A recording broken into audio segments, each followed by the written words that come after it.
Hi, I'm Miss Kaylin. I work at the Barard Center, and today's story for BGC To Go is Ruthie and the Not So Teeny Tiny Lie by Laura Rankin.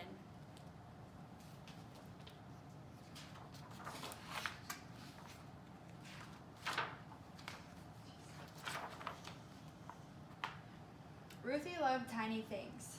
The tinier, the better. Her toys were the teeniest imaginable. She had dinky dinosaurs, itty-bitty trains, ponies no bigger than your pinky, and teddy bears that were barely there.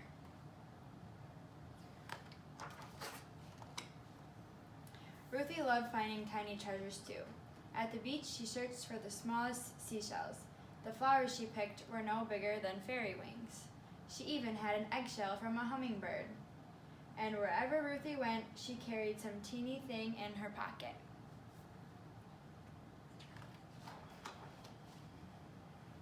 One day at school recess, after jump rope and swings, Ruthie took a turn on the twirling bar. When she landed, she saw something in the grass. It was a little box with a teensy window and an even tinier button on top.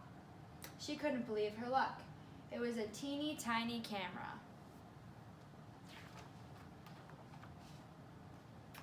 Ruthie looked through its little window. Then she pressed the button on top to take a picture. Click! Just like a real camera. This was absolutely the best thing Ruthie had ever found, and it was hers. Click, click. She tried it out every which way. Say cheese, clouds. Click. Say cheese, little bug. Click. Say cheese, school. Click. Say cheese, Martin. Click. But Martin didn't say cheese. Martin said, "Hey, that's my camera." Ruthie was startled. "No, it's not. It's mine."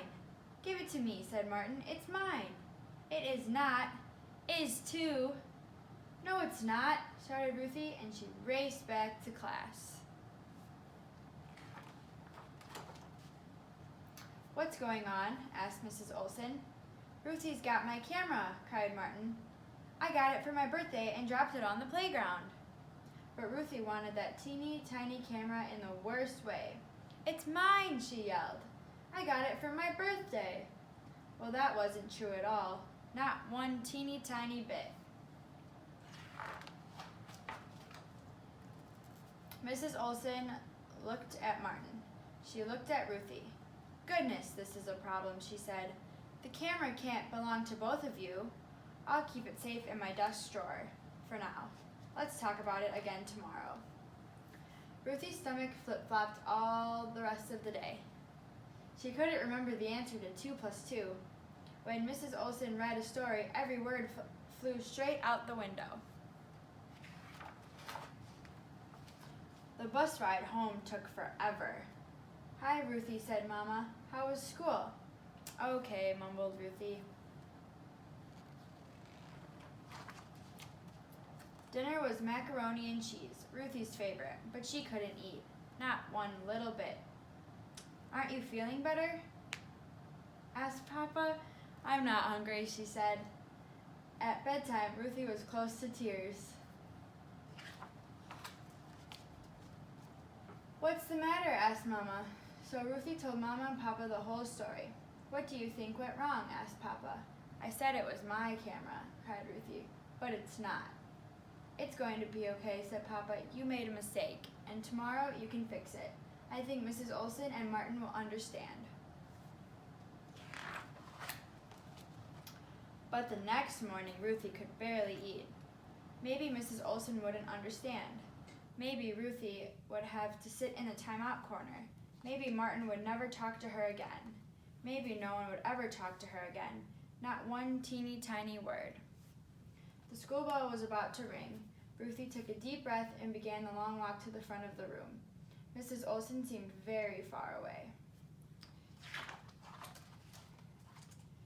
"Good morning, Ruthie," said Mrs. Olson. "I have something to tell you," said Ruthie in a very small voice.